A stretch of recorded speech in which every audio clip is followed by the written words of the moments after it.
Dans cette vidéo, nous allons étudier les notions de nombre pair et de nombre impair. Ce sont des notions que vous connaissez déjà, puisque un nombre pair, eh bien, vous savez que c'est ce qu'on appelle un multiple de 2. Alors, nous allons le traduire de manière plus mathématique. A est un multiple de 2, eh bien on va à nouveau appliquer la définition qu'on a vue en début de partie. A est un multiple de 2. Qu'est-ce que ça signifie? Eh bien, ça signifie donc qu'il existe un nombre entier relatif k, tel que A est donc égal à 2 fois un certain nombre entier. Évidemment, A est impair signifie que A n'est pas pair, c'est-à-dire que A n'est pas un multiple de 2. Et donc, comment est-ce que ça va se traduire? Eh bien, ça veut donc dire que A, eh bien, on va pouvoir le mettre sous la forme d'un nombre pair plus 1, par exemple. Pourquoi 7 est un nombre impair? Parce que 7, c'est 6 plus 1, et 6 est bien un nombre pair.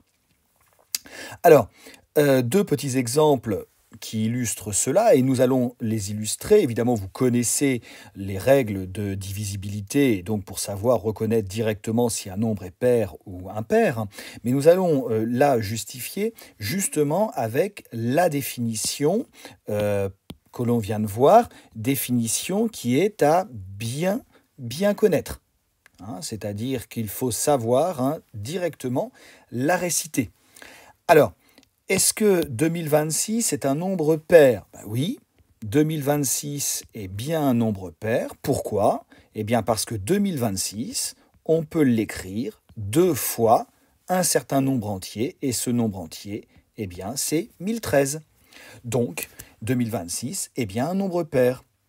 Est-ce que 2029 est un nombre pair?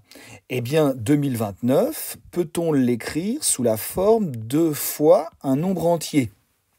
Eh bien non. Par contre, ce qu'on peut écrire, c'est que 2029, c'est 2 fois 1014 plus 1. Et donc, on reconnaît ici l'écriture, eh bien la forme des nombres impairs. Et donc, 2029 est bien un nombre impair. Alors, une propriété intéressante, eh bien, le carré d'un nombre pair, eh bien, prenez n'importe quel nombre pair que vous connaissez, vous l'élevez au carré, donc par exemple 6, on l'élève au carré, ça nous fait 36, et on regarde est-ce que c'est un nombre pair ou un nombre impair. Eh bien, vous verrez qu'à chaque fois que vous élevez un nombre pair au carré, eh bien, vous obtenez à nouveau un nombre pair. Et quand vous prenez un nombre impair et que vous l'élevez au carré, je prends par exemple, je ne sais pas, 7, eh bien 7 au carré, eh bien ça nous fait 49, c'est un nombre impair, et vous verrez qu'avec n'importe quel nombre impair, eh bien le carré d'un nombre impair est toujours un nombre impair. C'est une propriété facile à retenir. Et nous allons la démontrer dans le cas des nombres impairs. Alors, évidemment, on ne peut pas se contenter de prendre quelques exemples de nombres impairs, de calculer leur carré et de dire, bon, ça fonctionne pour ces quelques exemples, donc ça fonctionne pour tous les nombres impairs. On est obligé de se placer dans le cas général, et donc on va prendre n est un nombre impair, et ce qu'on va faire, eh bien, c'est qu'on va calculer n au carré, et on va regarder, on va démontrer que n au carré est bien lui aussi impair. Alors, on va utiliser notre définition. Qu'est-ce que ça veut dire que n est un nombre impair? Eh bien, ça veut donc dire qu'il existe un nombre entier relatif k tel que, eh bien, n est égal à 2 fois k plus 1. Vous reconnaissez la définition précédente. Et donc, eh bien, je vais calculer n au carré. Donc, pour calculer n au carré, eh bien, je vais utiliser justement mon expression, donc 2 fois k plus 1 au carré. Et ici, je reconnais donc une identité remarquable, a plus b au carré. Donc, je vais développer. Donc a au carré, donc ça nous fait 2k le tout au carré, plus 2 fois a fois b, donc 2 fois a fois b, plus b au carré, ce qui nous donne donc 4k au carré, plus 2 fois 2k fois 1, 4k, plus 1 au carré, plus 1.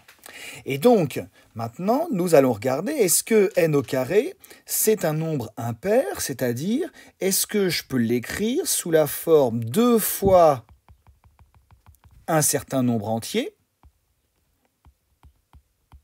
plus 1. Est-ce que je peux l'écrire sous cette forme-là?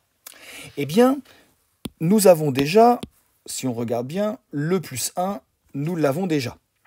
Donc, peut-on écrire 4k au carré plus 4k sous la forme 2 fois un nombre entier? Eh bien oui, puisque on peut factoriser par 2, ce qui va nous faire 2k au carré plus 2k. Ici, dans notre parenthèse, on peut vérifier 2 fois 2k au carré, ça nous fait bien 4k carré. 2 fois 2k, ça nous fait bien 4k. Et k étant un nombre entier, 2 fois k au carré, 2 fois un nombre entier au carré, plus 2 fois le nombre entier, ça reste bien un nombre entier. Donc c'est gagné.